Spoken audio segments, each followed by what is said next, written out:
Hi guys, today I have Honor Magic 6 Lite and I want to show you how clear up cache and data.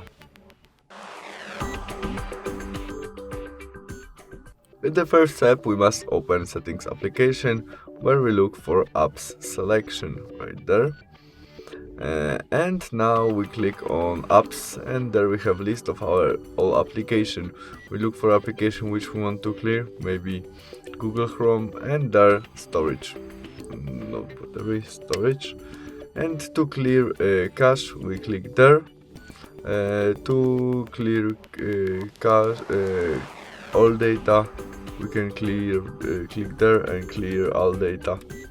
There we can clear only cache. And that's all. Thanks for watching. See you soon. Bye.